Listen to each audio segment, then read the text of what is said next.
Students, in the last video, I have discussed about the Newton's laws, Newton's third law, and explained Newton's third law with some examples. In this video, I am going to discuss about the law of conservation of linear momentum. So, you already know what is meant by momentum. Momentum ante ento telusu. So, what is momentum? Momentum is nothing but the product of mass and velocity. Mass into వెలాసిటీనే మనము ఆ body యొక్క momentum అంటాము అనేది మనం Newton second లా గురించి discuss చేసేటప్పుడు discuss చేసాం. ఓకే, సో ఈరోజు ఇంకా మనము ఈ Newton's law of conservation of linear momentum అంటే ఏంటి అనేది చూద్దాం. So first let me tell what is the law of conservation of linear momentum. So according to law of conservation of linear momentum, in absence of external force, in absence of external force acting on a system,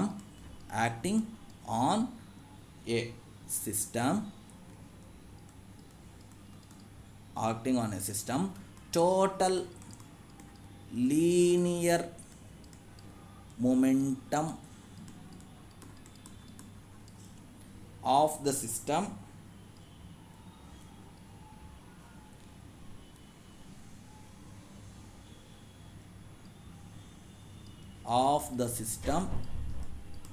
remains constant. So అంటే ఒక system యొక్క total momentum capital P అయితే అది కాన్స్టెంట్గా ఉంటుందంట. ఎప్పుడు? Provided if capital F external force acting on the system is 0. So ఈ law of conservation of linear momentum ఏమని చెప్తుందంటే, in absence of external force acting on a system, అంటే ఒక సిస్టమ్ మీద ఎక్స్టర్నల్ ఫోర్స్ పని చేయనంత వరకు, in absence of external force acting on a system, ఒక సిస్టమ్ మీద ఎక్స్టర్నల్ ఫోర్స్ పని చేయనంత వరకు total linear momentum of the system remains constant. ఆ సిస్టమ్ యొక్క టోటల్ మొమెంటం ఎలా ఉంటుందంట? కాన్స్టెంట్గా ఉంటుంది. దీన్నే మనం ఏమంటామంటే law of conservation of linear momentum అని అంటాం. ఏమంటామో? Law of conservation of linear momentum అని అంటాం. ఓకే, సో ఇది మనకు దేని గురించి? Law of conservation of linear momentum గురించి. సో అయితే ఈ law of conservation of linear momentum గురించి కొద్దిగా ఎక్స్ప్లెయిన్ చేస్తాం చూడండి ఇప్పుడు. So law of conservation of linear momentum చూడండి, మనకు న్యూటన్ సెకండ్ లా గురించి చెప్పేటప్పుడు మనము డెఫినేషన్లో ఏమని చెప్పామో, external force acting on the system is directly proportional to rate of change of its momentum అని చెప్పాం. సో మనము ఈ ప్రపోర్షనాలిటీని తీసేస్తే సమ్ ప్రపోర్షనాలిటీ కాన్స్టెంట్ కే అని పెట్టచ్చు అని చెప్పాను.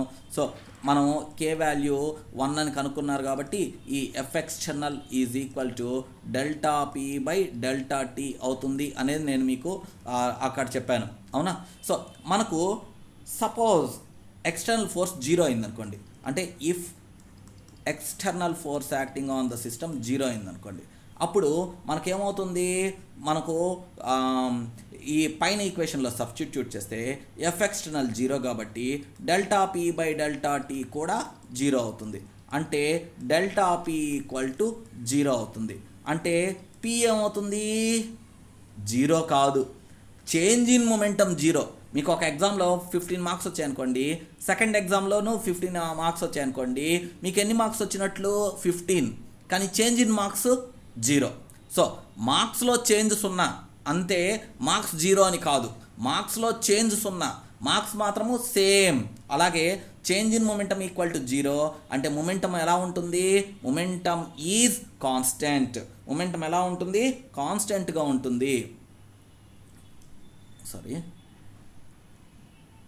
మొమెంటము కాన్స్టెంట్గా ఉంటుంది. మొమెంటము కాన్స్టెంట్ అని అంటాం అనమాట. So momentum is constant. So మనకు ఇక్కడ law of conservation of linear momentum ఏమని చెప్తుందంటే, in absence of external force acting on the system total linear momentum of the system remains constant అని చెప్తుంది. సో మ్యాథమెటికల్ ఫామ్లో whenever F external equal to 0, P equal to constant, లేదా P is equal to constant if F external equal to 0. దానికి proof ఎలా చూపించామో Newton second లా నుంచి equation రాసాము. So మనకు F external 0 అయితే delta P by delta T equal to 0 అవుతుంది. అంటే delta P equal to 0 అవుతుంది. దాని నుంచి పి ఈక్వల్ టు కాన్స్టెంట్ అని రాసామన్నమాట. సో ఇది మనకు న్యూటన్స్ సెకండ్ లా. ఇప్పుడు దీనికి సంబంధించి కొన్ని ఎగ్జాంపుల్స్ చెప్తాను. ఎగ్జాంపుల్స్ చెప్తాను చూడండి. సపోజ్ అప్లికేషన్స్ అనొచ్చు, ఎగ్జాంపుల్స్ అనొచ్చు, ఏమైనా అనుకోవచ్చు. సపోజ్ మీకు ఒక క్వశ్చన్ ఇలా 2 మార్క్స్ క్వశ్చన్స్కి ఈవెన్ ఇంటర్మీడియట్ ఫస్ట్ ఇయర్లో చాలాసార్లు అడుగున్నారు. A bomb is blasted into 2 parts. ఒక బాంబు ఉందంట, అది పేలిన తర్వాత లేకపోతే అది కింద పడిన తర్వాత 2 ముక్కలైందంట. So first part, second part, ఆ 2 ఈక్వల్ మాసెస్ అనేవి చెప్పలేదు. ఫస్ట్ దాని యొక్క మాస్ m1 అనుకుందాం, సెకండ్ దాని యొక్క మాస్ m2 అని అనుకుందాం. సో ఇప్పుడు ఫస్ట్ దాని యొక్క వెలాసిటీ v1 అని అనుకుందాం, అలాగే సెకండ్ దాని యొక్క వెలాసిటీ v2 అని అనుకుందాం.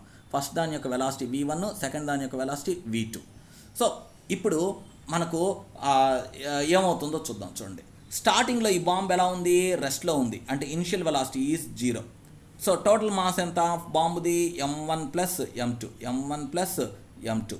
సో ఒక బాంబు ఉంది, ఆ బాంబు బ్లాస్ట్ అయిన తర్వాత 2 పార్ట్స్ అయింది. సో ఒకదాని యొక్క మాస్ m1, ఇంకో దాని యొక్క మాస్ m2. మిమ్మల్ని క్వశ్చన్ అడుగుతారంటే ఏమని అడుగుతారంటే, when a bomb is exploded into 2 parts they move in opposite directions, explain. ఆ 2 ఒకదాంతో ఒకటి ఆపోజిట్ డైరెక్షన్స్లోనే మూవ్ అవుతాయి, ఎందుకు అని అడుగుతారనమాట. సో దానికి మీరు ఈ law of conservation of linear మొమెంటమ్ని యూస్ చేసి చెప్పచ్చు. ఎలా చెప్తాము అంటే, total momentum of the system P equal to 0. ఎప్పుడు స్టార్టింగ్లో initial momentum of the. So మనకు ఏమని చెప్పచ్చు అంటే, ఇనిషియల్ మొమెంటమ్ మనకు ఇక్కడ ఒక్క సెకండ్ అండి, చూడండి, మనకు బాంబు ఎక్స్ప్లోడ్ అవుతుంది. ఈ ఎక్స్ప్లోడ్ అవ్వడం అనేది ఎందువల్ల ఎక్స్ప్లోడ్ అవుతుంది అంటే, due to some internal chemical reactions, due to some internal forces ఇది ఎక్స్ప్లోడ్ అవుతుంది. అంతేగాని ఎక్స్టర్నల్ ఫోర్సెస్ ఏమీ పనిచేయట్లేదు. సో మనకు according to law of conservation of linear momentum, in absence of external force acting on the system, total momentum of the system remains constant. Therefore మనం ఏమని చెప్పవచ్చు అని అంటే, మనకు ఎక్స్టర్నల్ ఫోర్స్ పనిచేయనప్పుడు టోటల్ మొమెంటము కాన్స్టెంట్ అని చెప్పచ్చు. సో టోటల్ మొమెంటమ్ కాన్స్టెంట్ అంటే ఏంటి, initial momentum is equal to final momentum. అంటే ఏంది, మనకు స్టార్టింగ్లో మొమెంటమ్ అంటే ఏంటి, momentum P is equal to mass into velocity. స్టార్టింగ్లో వెలాసిటీ ఎంత ఉంది, బాంబు రెస్ట్లో ఉంది. సో దాని వెలాసిటీ 0 కాబట్టి మనకు స్టార్టింగ్ ఇనిషియల్ మొమెంటమ్ వచ్చేసి ఏమని చెప్పచ్చు, 0 అని చెప్పచ్చు. ఫైనల్ మొమెంటమ్ ఏమని చెప్పచ్చు, మనకు ఫస్ట్ దానిది m1v1, సెకండ్ దానిది m2v2, సెకండ్ పార్ట్ ఇది m2v2. Therefore total momentum m1v1 plus m2v2 అని చెప్పచ్చు. సో ఇప్పుడు మనకు ఏమని చెప్పచ్చు, total initial momentum is equal to final momentum కాబట్టి మనం ఏమని చెప్పచ్చు అని అంటే, 0 is equal to m1v1 plus m2v2 అని చెప్పచ్చు. లేదా m1v1 equal to minus m2v2 అని చెప్పచ్చు. లేదా v1 equal to minus m2 divide by m1 into v2 అని చెప్పచ్చు.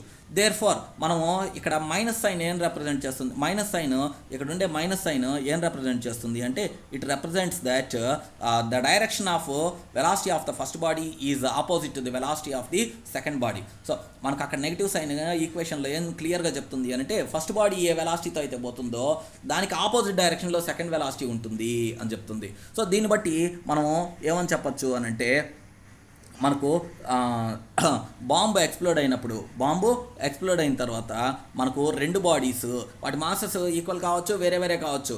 ఎలా మాసెస్ ఏమైనా సరే, ఒకటి తక్కువ కావచ్చు, ఒకటి ఎక్కువ కావచ్చు, ఎలా ఉన్నా కానీ ఆ రెండింటి యొక్క మోషన్ ఈక్వల్ అండ్ ఆపోజిట్ డైరెక్షన్స్లో ఉంటాయి అని చెప్తామన్నమాట అని చెప్పచ్చు. ఓకే, సో ఈ విధంగా మనం ఒక why the 2 parts of the bomb exploded will move in the opposite directions అని చెప్పేదానికి law of conservation of linear మొమెంటమ్ని తీసుకొని చెప్పచ్చు. అలాగే మనకు ఇది బాంబ్ ఎక్స్ప్లోజన్ గురించి వచ్చింది.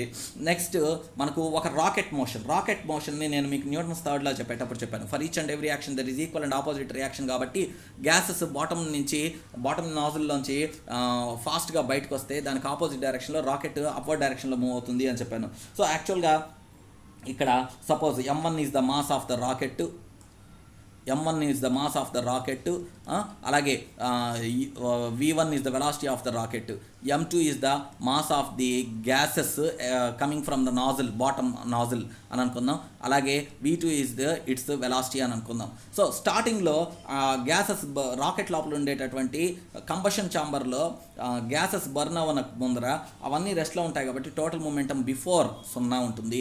తర్వాత ఒకసారి బర్న్ అయిన తర్వాత m1 v1 అనేది momentum of the rocket, m2 v2 అనేది మూమెంటం ఆఫ్ ది గ్యాసెస్.